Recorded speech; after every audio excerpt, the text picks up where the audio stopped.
Bem-vindo à edição de hoje do Ponto de Encontro. O recente surto de febre amarela causou medo em muita gente, principalmente aqui na região. Mas qual é o real risco de pegar febre amarela aqui em Campinas e nas cidades vizinhas? E o que você precisa saber sobre essa doença? Hoje o Ponto de Encontro explica tudo para você. Já estão aqui no estúdio para conversar com a gente dois especialistas. É o Dr. André Giglio Bueno, ele é infectologista do Hospital da PUC Campinas, e também a Valéria Giardini, ela é coordenadora do programa de imunização da Vigilância em Saúde aqui de Campinas também. Doutor André, Valéria, obrigada pela presença hoje aqui no Ponto de Encontro. Valéria, vamos conversar com você. A gente sabe que recentemente as pessoas estão com muito medo da febre amarela, que era uma doença que a gente fazia tempo que não ouvia sobre ela, né? Existe alguma explicação para a febre amarela ter voltado agora? Então, a gente acredita, porque está tendo a forma silvestre, né, que é transmitida pelos macacos lá no meio da mata, né, até pelo próprio ciclo de vida dos macacos, que aqueles macacos que foram suscetíveis já tiveram seu ciclo de vida, faleceram, então o nascimento de novos macacos, a gente acredita que teve uma população mais suscetível ao vírus da febre amarela de novo.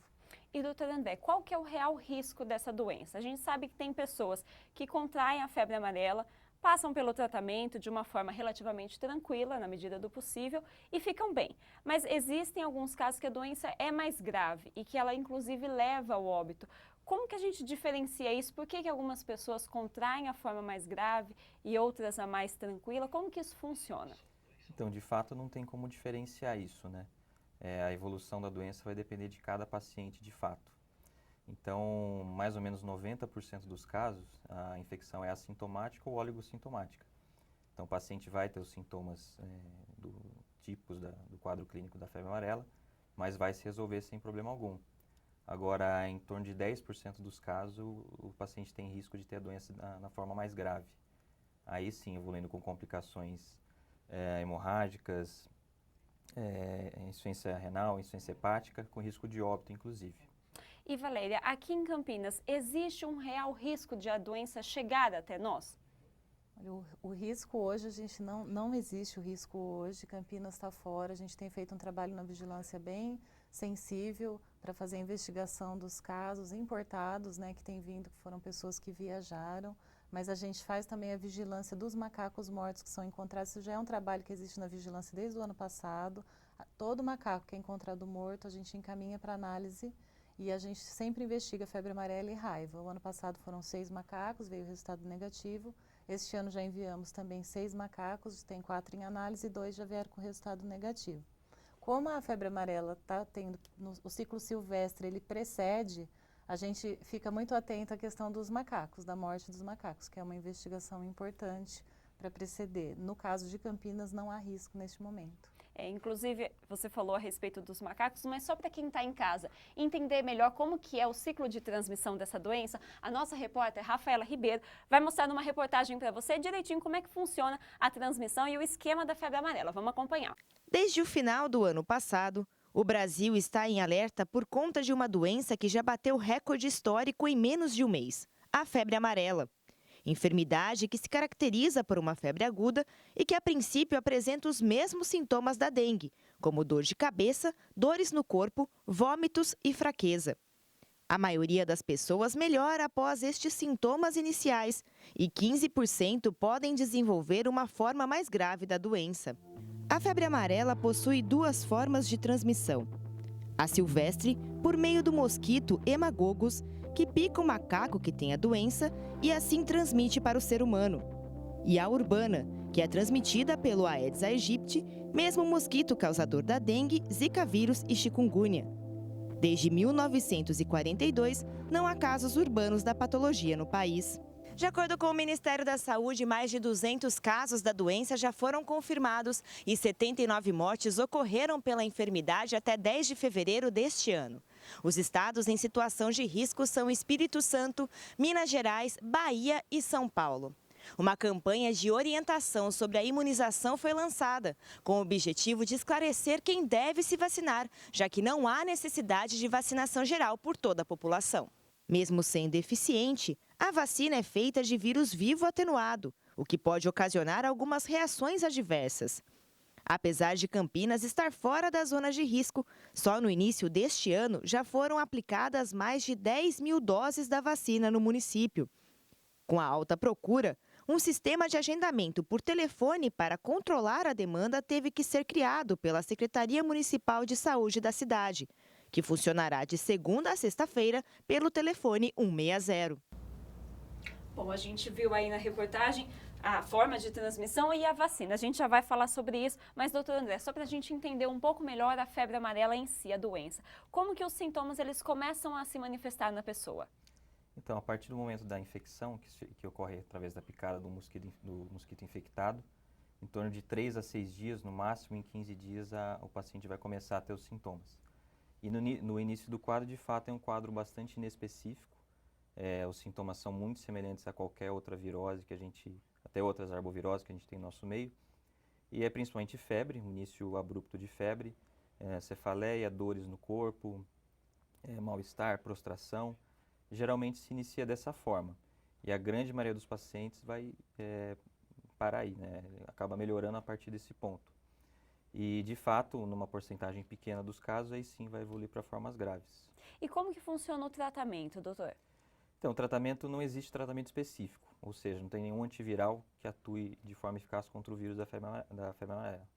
Agora, o tratamento acaba sendo de suporte, né? A exemplo da dengue, por exemplo, vai se basear em tratamento sintomático, hidratação, nos casos que for necessário, e nos casos mais graves, um suporte de terapia intensiva. E doutora, falando sobre a vacina, hoje a maior dúvida da população é justamente sobre isso. A gente sabe que tem uma procura muito grande pela vacina, apesar do que você já disse no começo, de que a nossa cidade, a cidade de Campinas, está fora da área de risco, as pessoas estão preocupadas e elas querem se vacinar. Qualquer pessoa pode tomar essa vacina? Essa vacina em Campinas, como eu já disse, né, Campinas não é área de recomendação para vacina de rotina da febre amarela. Então a recomendação é para viajantes nacionais e internacionais. O Ministério de Saúde ele publica uma lista com as regiões, está por município, quem tem recomendação da vacina e quem não tem. E no site da Anvisa pode verificar os países, né? Então são para as pessoas que vão viajar, é recomendável que se tome pelo menos 10 dias antes da viagem. E não tem recomendação para quem mora em Campinas e não vai fazer viagem para essas regiões. E para as pessoas aqui da cidade que querem se vacinar, dentro desse grupo, né, obviamente, mas a gente sabe que também existem pessoas que não estão nesse grupo. É feita alguma verificação, Valéria? A gente tem a orientação de fazer a triagem, né? Então, de estar orientando a pessoa, explicando a situação, que Campinas não faz parte, que essa vacina ela é dada especificamente para esses grupos por conta do risco mesmo. É uma vacina que, como qualquer vacina, pode ter reação adversa. Então, a gente vacina pelo risco de contrair a doença. No caso de não ter o risco de contrair a doença, não tem a necessidade de ter a vacina. E, doutor André, a Valéria falou desses riscos, né, da vacina. A gente sabe que a vacina apresenta algumas reações adversas, mas quais são elas e quais são as gravidades, né, dessas reações? Então, a vacina ela é muito segura e muito eficaz, né? Agora, de fato, por ser feita de vírus vivo, tem alguns riscos a mais, né? As reações adversas mais frequentes são reações locais, geralmente com alta resolução, né? Agora tem risco de ter alguns eventos adversos mais graves. Os principais dele, que a gente tem os principais riscos, né, que a gente tem mais medo, são os eventos neurológicos, né, encefalite, eventualmente acometimento do sistema nervoso periférico, e a própria doença viscerotrópica, né, que é simulando uma doença pelo vírus vacinal. Agora sim, esses eventos são muito, muito raros mesmo. E quando acontecem, pode acontecer em população sem risco, né, sem fatores de risco, mas tem mais chance de acontecer se eventualmente as pessoas que teriam contraindicação à vacina forem vacinadas. Então, de uma maneira geral, é uma vacina bem segura. E a Valéria falou que as pessoas que vão viajar que devem tomar essa vacina. Mas a gente sabe que existem alguns outros grupos de pessoas que também não é tão recomendável assim tomar a vacina, que são grávidas, crianças. Como que funciona isso, doutor? Então tem essas contraindicações para vacina, são esses grupos, né, crianças menores de 6 meses, gestantes, pacientes com algum tipo de deficiência do sistema imunológico. Então são pessoas em que a gente não deve vacinar. Agora, pessoas com idade acima de 60 anos, é uma contraindicação relativa, e nesses casos deve ter uma avaliação individualizada, caso a caso, para avaliar o risco-benefício de vacinar essas pessoas. E, doutor André, a gente sabe que criança principalmente nos anos iniciais, ela já tem realmente um calendário repleto aí de vacinas de imunização que ela vai ter que fazer. Nesses casos, a vacina da febre amarela, ela pode ser tomada juntamente com as demais vacinas que a criança normalmente já toma nesses anos iniciais da vida? Então, o Programa Nacional de Imunização, nas áreas de recomendação, já a vacina de febre amarela já é preconizada, né, para ser feita aos 9 meses e depois aos 4 anos. O receio maior existe em relação à concomitância de vacinação com a vacina tríplice viral ou tetraviral, que aí sim elas não devem ser feitas no mesmo momento, inclusive deve ter um intervalo de 30 dias entre as administrações. Pelo risco de eventualmente ter alguma interferência na eficácia da vacina. A gente já esclareceu algumas das dúvidas sobre a doença, mas é claro, a febre amarela tem assustado muita gente e a nossa equipe foi até as ruas conferir as principais dúvidas da população sobre essa doença e também sobre a vacina. Vamos dar uma olhada na primeira pergunta. Quem teve febre amarela pode ter novamente? Doutora Andréa, pergunta do Mauro. Quem já manifestou essa doença de alguma forma corre o risco de pegar a febre amarela mais uma vez? Então, não corre o risco. A pessoa que já teve a doença, ela adquire uma imunidade duradoura, né, até o fim da vida. Isso significa que ela também não precisa ser vacinada novamente? Isso, exatamente. A partir do momento que ela teve a doença, ela deixa de ser suscetível. E, doutora, a gente sabe que algumas pessoas também têm dúvida com relação à transmissão da febre amarela. A gente já explicou no começo do programa, mas é importante reforçar. A febre amarela não passa de uma pessoa para outra, né? Exatamente. A transmissão da febre amarela é essencialmente vetorial. Então, ela depende do mosquito para fazer a transmissão. Ou seja, uma pessoa que está doente, ela não vai transmitir para outra pessoa. Vamos agora a mais uma pergunta. Quanto tempo após a picada do mosquito os sintomas vão aparecer? Doutor André, a gente já falou um pouquinho sobre isso, mas só reforçando aí, respondendo para o nosso telespectador. Esse é o período de incubação da doença, né? A maioria das vezes fica em torno de 3 a 6 dias, ou seja, a partir do momento da picada, 3 a 6 dias depois o paciente vai começar a apresentar os sintomas. Mas pode se estender até 15 dias, esse período de incubação. Vamos ver mais uma pergunta agora. A vacina da febre amarela tem reações adversas? A gente já falou também um pouquinho sobre isso, a Valéria já explicou um pouco, mas, doutor André, só reforçando, é mais a dor local, né, dos sintomas mais comuns aí. Isso, os eventos adversos mais frequentes são essas reações locais, dor local, um pouco de induração, um pouco de vermelhidão local, mas geralmente é isso. Os eventos adversos mais graves, mais preocupantes, são de fato muito raros. E quando a pessoa apresenta esses efeitos relativamente esperados, vamos dizer assim, ela pode tomar algum medicamento? Tem alguma coisa que ela deve fazer, doutor? Nesse caso pode utilizar medicação sintomática, analgésicos comuns mesmo, que vão ser suficientes para aliviar esses sintomas. Vamos agora para a próxima pergunta. Quem já tomou as 2 doses, tomar a terceira dose pode ser prejudicial? Valéria, agora vamos falar com você, né? A gente sabe que existe uma recomendação da Organização Mundial da Saúde de tomar apenas uma dose da vacina contra a febre amarela e que daí, teoricamente, você estaria protegido a vida toda. Aqui no Brasil é diferente, eu queria que você explicasse um pouquinho isso para a gente também, aproveitando a pergunta aí. Então, a Organização Mundial de Saúde, a partir do meio do ano passado, preconizou uma dose só válida para toda a vida. Então, para quem vai fazer a viagem internacional, ficou uma dose só. No Brasil, resolveu-se manter ainda por um tempo essas 2 doses. Por conta da perda da eficácia da vacina com os anos, a gente sabe que cai um pouquinho a titulação de proteção. E a questão da falha primária, que a gente tenta cobrir com essa segunda dose. O que seria a falha primária?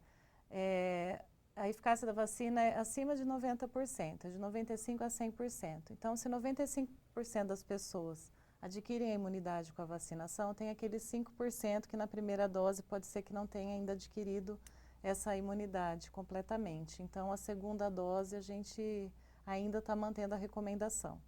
E com relação a essa pergunta, às vezes a pessoa perdeu a carteirinha de vacinação, não se lembra se tomou realmente as 2 doses da vacina, se ela tomar uma terceira vez, isso pode ser prejudicial para ela? Na verdade, não tem a recomendação, né? A gente acaba fazendo para quem não tem a comprovação da dose, né? Porque a gente solicita que seja a dose comprovada. Então, quem não tem a carteira de vacinação, a gente vai fazer o esquema como se não tivesse tomado a vacina. Então, não é prejudicial, mas não é recomendado, se já tiver registrado 2 doses, é o suficiente para manter a imunidade da pessoa. Vamos agora para a nossa última pergunta. Eu queria saber se Campinas tem vacina o suficiente para a população. Valéria, essa é a pergunta que não quer calar, literalmente, né? Muita gente preocupada, assim como a dona Neuza. Campinas pode ficar tranquila, tem doses para todo mundo. A vacina, ela vem do Ministério, ela é repassada para o Estado e o Estado repassa aos municípios gratuitamente. Então, essa distribuição é feita de acordo com aquelas questões, se é município que faz a vacina de rotina, e a gente vem solicitando a vacina rotineiramente com esse aumento da demanda. Mas como ela não é uma vacina de rotina de Campinas, a gente não tem um quantitativo fixo que a gente tem pedido. Então, é conforme a demanda, a gente tem solicitado a vacina ao Estado. Mas não está faltando vacina, a gente está conseguindo atender a demanda dentro do possível. Lembrando que os centros de saúde têm feito as vacinas de rotina normalmente e atendendo essa demanda a mais, além da rotina que tem sido, né, que a gente tem feito a rotina das outras vacinas normalmente. E essa semana, nos últimos dias, né, a recomendação é que as pessoas agendem, né, a vacinação. Sem esse agendamento, ela não vai conseguir tomar a dose da vacina. A orientação da Secretaria de Saúde foi que fosse feito esse agendamento até para facilitar, para que a pessoa não ficasse lá exposta ao tempo, nas filas e ainda correndo o risco de não ter a dose para vacina naquele dia. Então foi para a organização do serviço. A Secretaria de Saúde recomenda que, caso a pessoa vá viajar, tenha lá o seu comprovante e não tenha conseguido fazer o agendamento, que ela deve estar sendo triada, acolhida pelo centro de saúde e isso sendo avaliado caso a caso. E, Valéria, existe um número de telefone, né, que as pessoas precisam ligar para fazer esse agendamento? Isso, o telefone é 160. Também na página da Prefeitura, lá no site de Campinas, tem na parte da saúde um chat do Disque Saúde. Tem pessoas que também estão conseguindo fazer o agendamento por essa via. E, doutora André, a gente sabe, já falamos um pouco aí a respeito da doença e da vacina, mas nesse momento, né, de transmissão, apesar de Campinas, como a Valéria explicou aqui para a gente, não ser principalmente aí o foco da doença, pessoas viajam, principalmente agora no Carnaval, muita gente vai para Minas. Seria o caso de tentar postergar essa viagem ou recuar de alguma forma? Na vigência desse surto que a gente está vivendo, né, principalmente em Minas Gerais, inclusive em regiões fronteiriças, né, com o estado de São Paulo, o ideal, se possível, seria adiar essas viagens, né? Ou no caso, se a pessoa for de fato se expor a essas regiões, se vacinar com um período adequado, né, 10 dias antes da viagem pelo menos, e também, enquanto estiver nessas áreas de risco, tomar os cuidados necessários para não tomar a picada do mosquito. Doutora, a gente sabe que principalmente para as grávidas, 2016 foi um ano difícil, né? Todas elas fugindo do Aedes aegypti, da zika, da dengue e agora mais uma vez a febre amarela. Para elas, então, o cuidado também tem que ser redobrado? Isso, o cuidado deve ser redobrado justamente pelo fato das gestantes elas terem uma contraindicação à vacina. É uma contraindicação relativa, né? Vai ser avaliado caso a caso. Mas a orientação, na maioria das vezes, é, se for possível, a gestante evitar viagens para áreas onde está ocorrendo transmissão. Melhor descansar nesse período, né, doutor? Exatamente. E sempre a recomendação vai ser, se possível, evitar de se expor a áreas de risco. E, doutor, além das grávidas, a gente também se preocupa bastante com as crianças, além dos idosos, obviamente. Mas com as crianças também vale esse cuidado redobrado, digamos assim, né? Isso, assim como as grávidas, é interessante que as crianças também evitem se expor a áreas de risco. Até porque, num eventual adoecimento, a doença tende a ser mais grave nesse grupo populacional também.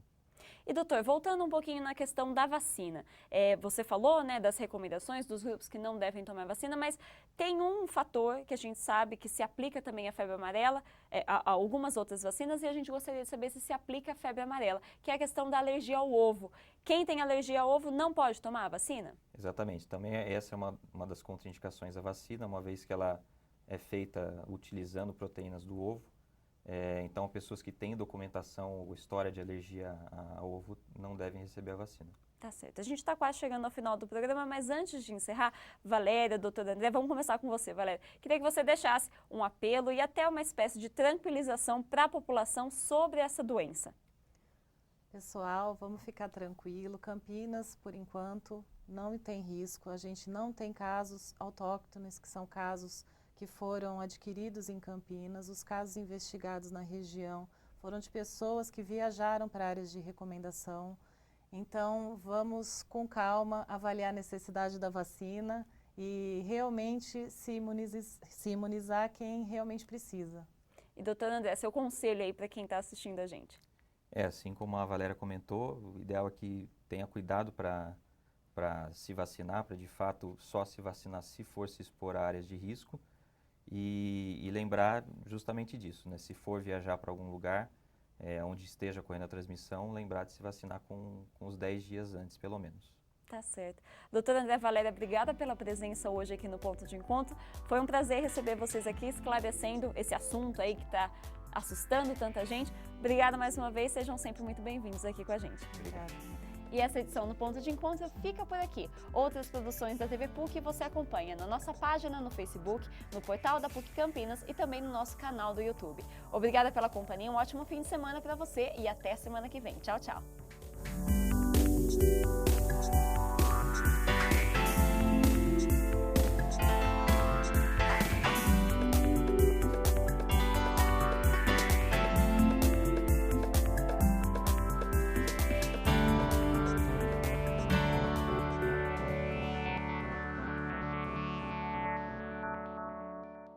A PUC tem um espaço bem grande no meu coração e na minha vida. Meu nome é Quinita Ribeiro Sampaio e eu me formei na PUC Campinas em 1946. Na PUC, adquiri todas as ferramentas adequadas para poder vencer na vida. Meu nome é Oswaldo Antônio Urban, me formei na PUC em 1951. Eu sempre adorei estudar, por mim eu estaria estudando até hoje. Meu nome é João Carlos, eu me formei na PUC Campinas em 1963. Olhar para o meu diploma e ver quanto tempo já faz que eu passei lá é nostalgia mesmo, né? É pensar, puxa, quanto tempo já foi isso? Mas ao mesmo tempo fica aquela boa lembrança de alguns amigos que marcaram a tua vida. Como foi aquele primeiro momento? Há um tempo atrás eu fui na PUC e eu me surpreendi com o tanto de construção que tem lá e eu ficava tentando me situar aonde era o prédio que eu estudei. Então é uma alegria muito grande. Eu me chamo Roseli Bernardo, me formei na PUC Campinas na década de 70. A parte pessoal também valeu muito. E o contato com as pessoas, que isso não tem preço, não tem nem valor, né? É um valor inestimável. Ela me deu toda a vida profissional, toda a carga de profissional que eu sei, eu devo à PUC. Meu nome é Débora e eu me formei na PUC Campinas em 1982. Eu tenho momentos antes da PUC e depois da PUC, né?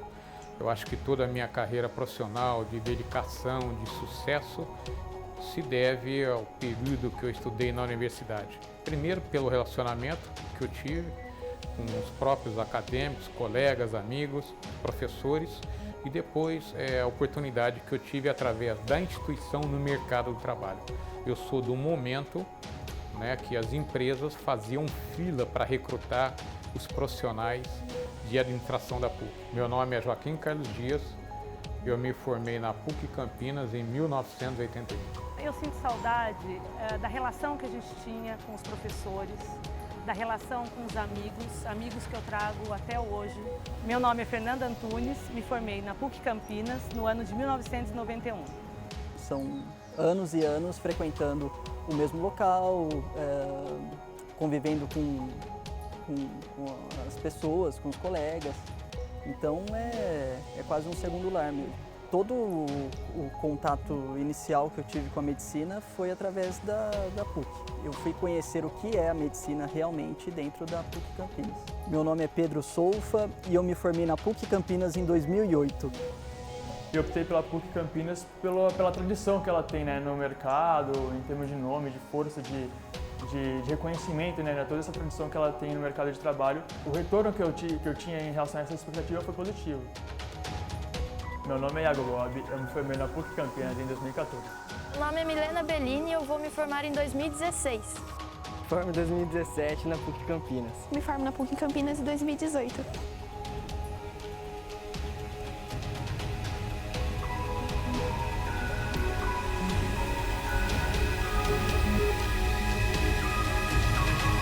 Eu me formo em 2020 pela PUC Campinas. PUC Campinas, tradição que constrói valores e inovação que transforma a vida.